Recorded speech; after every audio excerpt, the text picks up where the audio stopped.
I'm here to talk about rather on a big picture about the future of money and like a whole, give you a little bit of my insights on working in this space and driving real life adoption. So what do we see in payments? What do we see in crypto adoption?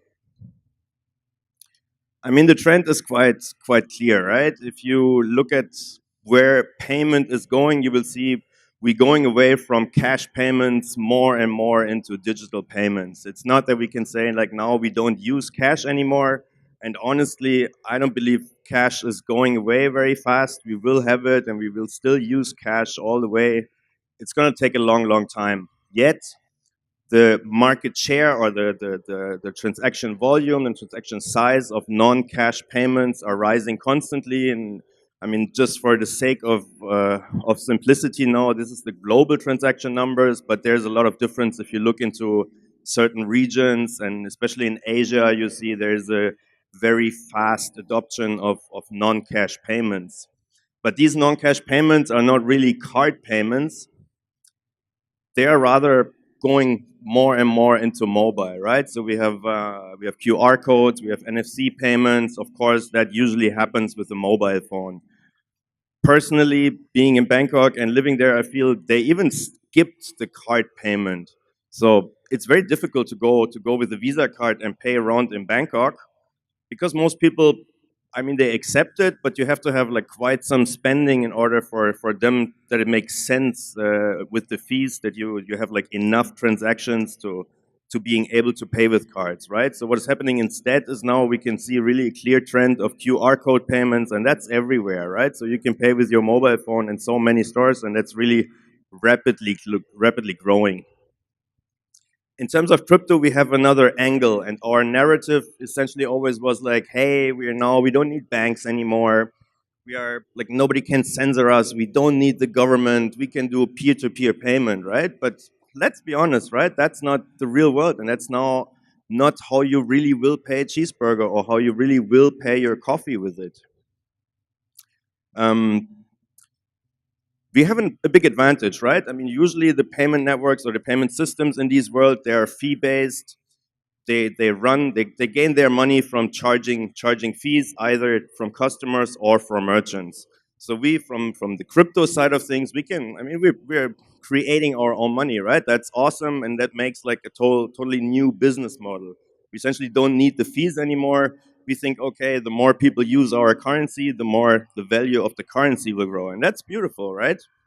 What I personally wonder, and this is why I really love Dash, is for the governance system. I'm not sure how much you know about Dash, but they have a little bit of a different approach. We are around since 2014. We're the only running DAO in the world, a decentralized autonomous organization. And what we have special is a way of distributing the money created. So of course you need miners to run any blockchain. You need their the tech infrastructure, of course.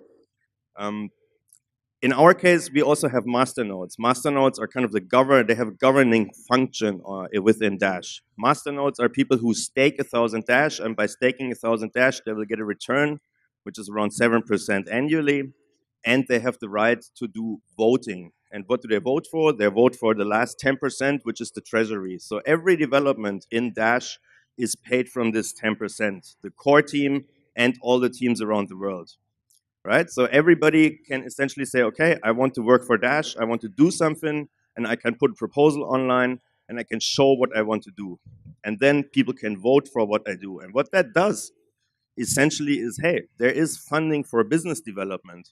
And this is the very, like for me, really the mind-blowing part. And this is what, for me, most other of these crypto projects are kind of lacking or missing, paying people to go out and do stuff. And exactly this is what we do with these 10%. We fund teams all around the world. And what I said before, we are the team in Asia to do that. Um, but of course, I mean, you have to start somewhere, right? The big problem with cryptocurrency is if you don't have merchants, nobody will come, nobody can pay. If,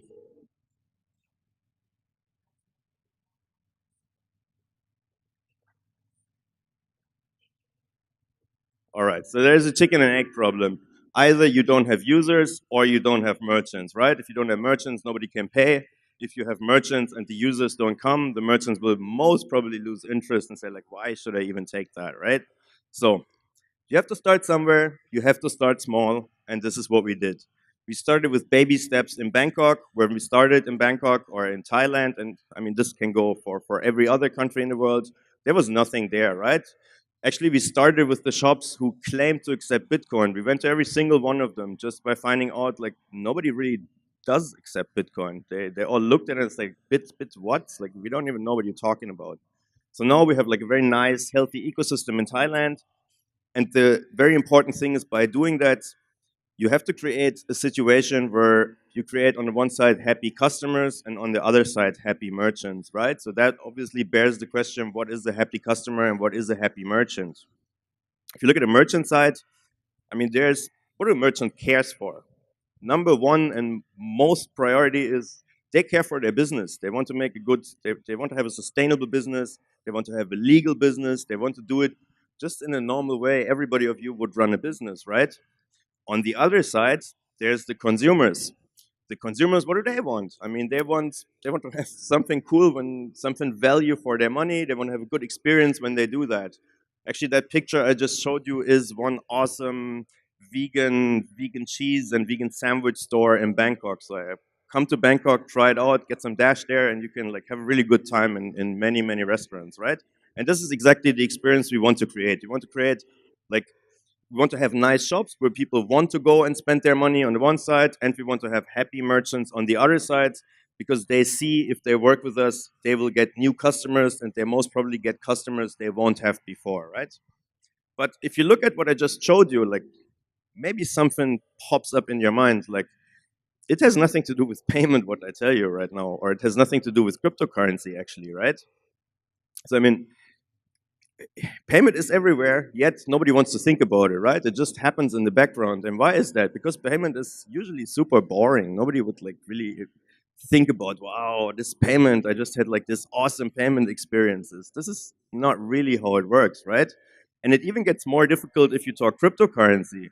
Like if we go to a store and have to explain about cryptocurrency, and this is what I hear so many times, we have to educate everybody, everybody has to understand it. No, I would rather say my mom's the reference, right? If she understands it, then probably we're on the right way.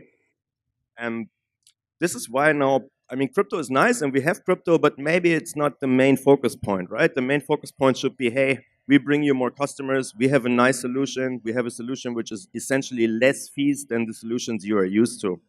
And this is the way you should start adopting cryptocurrencies, in my experience. Might be different in other countries, of course. Like, I mean, we have a whole big team in Venezuela, so they have the hyperinflation use case, which of course is a totally different story than any Asian country with a very low inflation rate. So what we offer right now here in Asia is essentially saying, hey, we have a nice solution, low cost, it's super simple. You just, everything is free, all the software is free to use, you don't have any investment to use it. And essentially we can even break it down in a four-step process. You download that software, we give you an additional POS system, which is for free, where you can charge in your local cryptocurrency.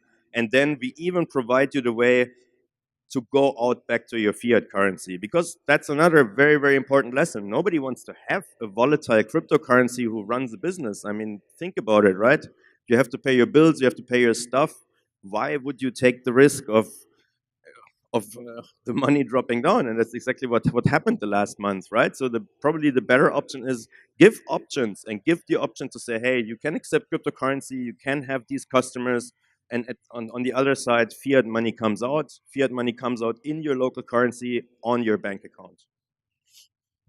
And it gets even worse, because there, I mean, we are cryptocurrency. Yes, it's beautiful, and we're gonna make everything new and make a big revolution. Yes, okay, but there's nice other solutions, and they have a lot of money for market penetration, for market entry. I mean, you all know Alipay, LinePay, all these solutions, right? If I go now out in Bangkok, usually I see windows full of stickers with QR codes with like 20, 30 different payment solutions. And we are just like one of them. I mean, I can accept that, right? But I shouldn't act like I'm the best and I'm the only one, right? This is just unrealistic. Um, Another thing is, payment is not really always the same, right? What we talked about now and like the story I'm telling you now is like the common use case for saying, hey, I go out here, I want to buy a coffee, I want to buy a burger. But there's so many different scenarios in payment. It's something completely different if I have to integrate into an online store. It's something completely different if I have to integrate in like one of these parking machines, right? I mean, that's a classic German story. Or a classic story probably when you do parking and you have these machines which only accepts coins, but you just have cash in your pocket. So you have to park illegally, go out of the car, buy a bottle of Coke in order to get coins in return, in order to pay your parking ticket. Like we're so far away in so many ways, right? Or try to book a room. And this is even another thing because all these booking systems in the tourism industry, they're integrated. They're integrated in OTAs, in their PMS systems, in their channel managers. So you have to figure out the way where does payment, like where is the payment structure in there? Where's the payment flow in there? So the more you go, you will realize payment is like a very complex thing with a million different use cases. And of course, we have to figure out all these use cases if we want to get crypto payments everywhere, right? So there's not only different industries, within these different industries, there's different stakeholders and different stakeholders in different countries. So one example is acquirer banks, issuer banks, all these like big players who are everywhere in the payment market. Um, so what I believe is really, if you want to get it done, you have to create a good experiences. You have to create a proper value proposition. And the only way really that makes sense is not saying, hey, we are crypto, we can do it alone and we have an awesome peer-to-peer solution. No, but we can partner with any company who really makes sense for us to partner with, right? So I would be even willing to work with a bank, with an acquirer bank, an issuer, a debit card provider, name it. I just want to get Dash out there, and I want to get Dash everywhere in the world to be accepted. And I want people on the other side who want to spend Dash, right? So this is, I think, the way we can and we should scale, and rather partnership than competition, at least at this point. So just to round it up, let me give you two like examples and visions I would say we should be aiming for. One, like imagine a Japanese restaurant, like this very commonplace you could find probably here or in Bangkok or everywhere in the world. It's not only that the user comes there and pays in Dash. I mean, this is like the first step, right? But then the restaurant should pay all his other companies he's working with Dash. The customer should be able to tip the stuff in Dash or in any other cryptocurrency. The owner should be able to pay his stuff in cryptocurrency. And this is one important point, right? Only if we start earning in cryptocurrency, we start to have that as a reference for our spending. Because I'm like super exotic because I earn in Dash. Now my reference is in Dash, right? If I go out and have a meal and it's zero point 0.2 Dash, maybe, yeah, that's already an expensive meal. So, but would you think like that, right? And I mean, I see many people who most probably don't come from Singapore, right? So it's like very difficult to think in Singapore dollar. You will always start to think in your own currency, and that's your reference, right? And the reference mainly comes from in what do you earn, and that's why you think like that. Another example is tourism. I already told you, like, it's so complicated within the whole process. So now, I mean, imagine if you're a hotel and you accept cryptocurrencies, it completely takes you out of all the business processes you have because your booking platform will not accept any cryptocurrency, right? But if somebody asks for a room and they will block a date, right? And that just means if you now have a customer coming with cryptocurrencies and you have to send them a manual invoice out per email, you will probably have to block that room in your system manually, which is like a whole painful process, right? And nobody would be, no normal business owner would be able to do it or has any incentive to do it, right? So what I imagine, of course, is like a world where you go out of the plane, you start topping up your mobile phone. In fact, I did that. We have a service called Mobile Top Up, mobiletop-up.com, where you can top up your mobile phone in 145 countries. So when I arrived in Singapore, I used my Dash to pay my SIM card here, and now I can use internet here in Singapore, right? But it goes further, right? I want to pay the taxi, I want to pay everything, I want to book the hotel. I don't want to go out of cryptocurrencies anymore. And this is exactly what we are trying to create in Thailand. We now have already a very nice merchant network there, and I invite you all to come. If you're there, give me a message, and we're going to have a great dinner in Dash, and you will see how easy it is to pay with it.